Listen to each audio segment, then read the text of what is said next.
La méthode FST7. Étirer le muscle, étirer les limites. Introduction.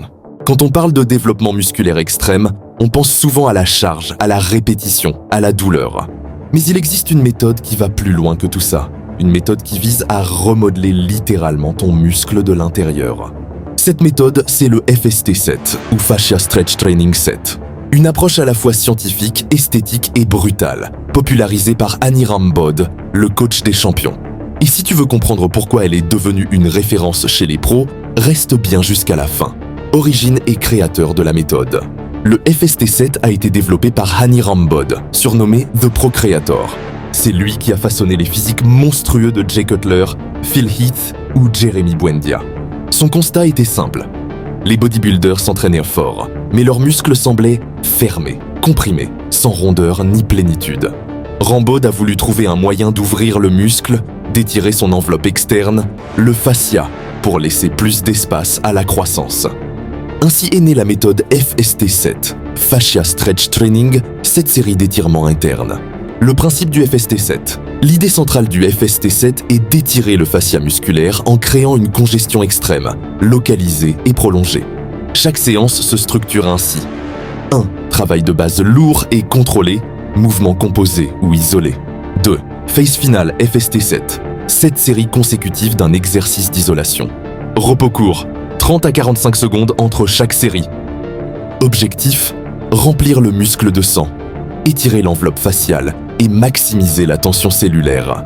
Exemple, pour les pectoraux, 7 séries de pec deck ou de câbles croisés, avec 12-15 répétitions en fin de séance. La science et la physiologie derrière le FST7. Le FST7 repose sur 3 grands mécanismes physiologiques. 1. Le stress mécanique. Les exercices de base lourds créent des micro-déchirures musculaires et recrutent les fibres rapides. Type 2. 2. Le stress métabolique. Les 7 séries FST provoquent une accumulation de lactate, d'hydrogène et de métabolites. Cela stimule la libération d'hormones de croissance et la signalisation anabolique. 3. L'étirement du fascia. Le fascia est une membrane fibreuse qui entoure le muscle. En la forçant à se dilater sous la pression du pump, on augmente son élasticité et son volume potentiel. En clair, plus ton fascia est souple, plus ton muscle a d'espace pour croître. C'est comme passer d'un t-shirt moulant à un vêtement plus grand. Le muscle peut enfin respirer. Les sensations du FST7. C'est une méthode viscérale. Le but n'est pas seulement de lever du poids, mais de remplir le muscle jusqu'à l'explosion. Tu sens le sang s'accumuler, la peau se tendre, et cette douleur brûlante devient une forme de méditation active. Aniram Bod dit souvent « Si tu peux encore bouger facilement après la 5e série, tu n'es pas dedans ». Qui pratique la méthode? Le FST7 est utilisé par les bodybuilders professionnels en phase de préparation esthétique, les athlètes avancés qui veulent améliorer la densité, la plénitude et la symétrie musculaire. Des figures comme Phil Heath, Jay Cutler, Jeremy Buendia et même Andrei Deyu. C'est une méthode d'élite mais adaptable à tout pratiquant expérimenté. Avantage du FST7. Congestion maximale, améliore la vascularisation et le volume cellulaire. Stimulation double, mécanique plus métabolique. Développement harmonieux, pas seulement de la masse brute. Travaille sur la qualité du muscle, forme, densité, esthétique. Améliore la connexion esprit-muscle. Inconvénients et limites. Très éprouvant nerveusement, il faut savoir doser l'intensité. Risque de surentraînement local si utilisé trop souvent. Nécessite une récupération et une nutrition parfaite. Peu adapté aux débutants.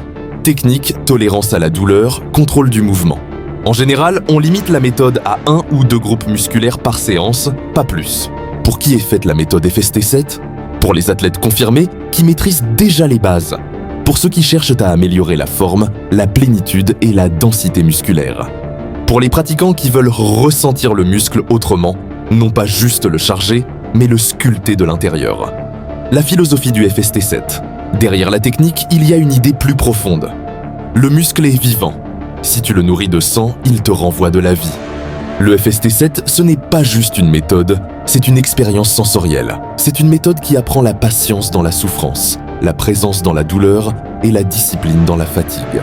Ce n'est pas une séance, c'est un rituel de croissance. Conclusion. Le FST7, c'est plus qu'un protocole d'entraînement. C'est une philosophie où la science rencontre la passion, où la souffrance devient art, et où chaque goutte de sueur étire non seulement ton muscle, mais aussi tes limites.